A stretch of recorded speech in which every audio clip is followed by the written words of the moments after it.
Hello good morning everyone and welcome to my blog. आज चाहिँ फेरि मैले 1-2 दिन ग्याप गरेर स्टार्ट गरेको। सो दिस इज अब टुडेज वेदर। म चाहिँ फटाफटी करेला काट्नु थालिहाल्यो किचनमा बसेर, किनभने ढिलो हुन्छ नि त। करेला फ्राई गर्नुपर्छ, उयो गरेर एकदम ढिलो हुन्छ हो। सो म चाहिँ करेला काट्नु थालेँ। त्यहाँदेखि एकछिनमा पुकारले चाहिँ अब सब्जी बनाइदिन्छु भन्दै थियो नि त। सो करेला बिग्रिन आँटेको थिएँ, सो करेला काट्नु थालेँ।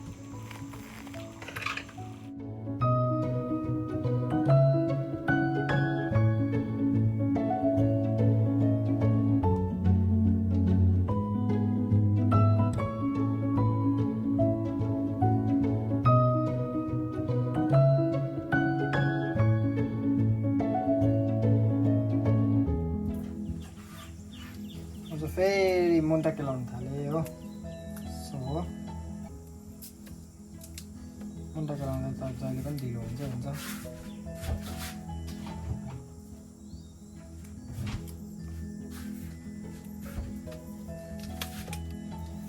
समयले डाँडा काटिहालेछ हो। त्यहाँदेखि अब करेला फ्राई गर्नु ढिलो हुन्छ। सो फेरि बाबाले मुन्टा चाहिँ टिपेर ल्याउनुपर्छ, फर्सीको मुन्टा। त्यहाँदेखि फटाफटी केलाएर, मुन्टा पनि केलाउँदा ढिलो त हुन्छ, तर भए पनि मुन्टै पकाउने भनेर पुकार मैले डिसाइड गरेर चाहिँ म मुन्टा केलाउनु थालेँ फटाफटी। पुकारले चाहिँ लौकाको सब्जी पकाउनु, लौकाको रस बनाउनु लागि उसले आफ्नो काम गर्नु थाल्यो।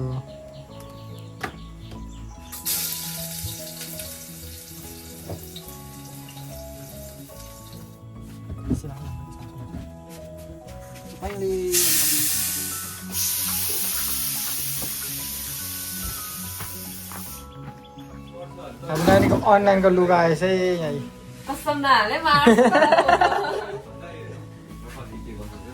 7,000 नानी बाजे हो यही नै 7,000 कुन चाहिँ 5G नै किन्नु पर्छ नि भनेको नि पैसा हाल्दा ठिकै 4G 4G अन्ना त्यहाँ हालिदिनु त हुनु पर्यो।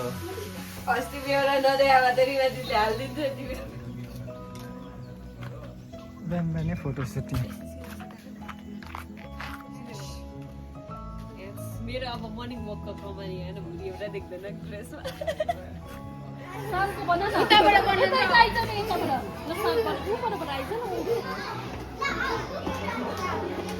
के हो त्यो चाहिँ?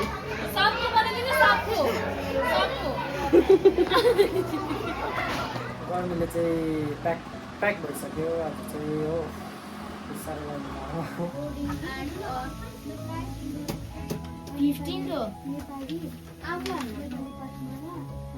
मैले अस्ति नै फर्स्टमा सानो चल्ला देखेको थिएँ है। सो यो चाहिँ हाम्रोसँगको भएको छ, म्याक्सिमम् 2.5 केजीभन्दा ठुलो भएको छ। चाहिँ बाबाले पाल्नु भएको पोल्ट्री हो।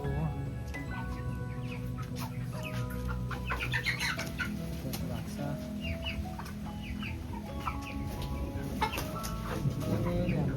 आज चाहिँ ठाउँ बढाउनु भएको हो।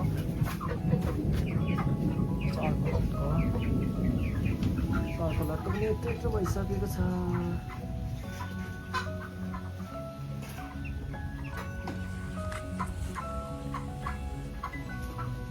बेसी गर्मी भएर प्याक गर्दैछ।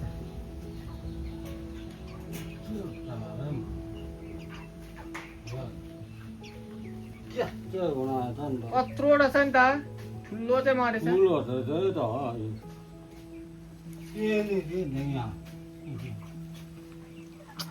एउटा कुखुरा मरेछ छिप्टाएर। फाइनली 2 दिन गर्नु भएको चाहिँ अब चाहिँ मजाले पानी पर्नु थाल्यो।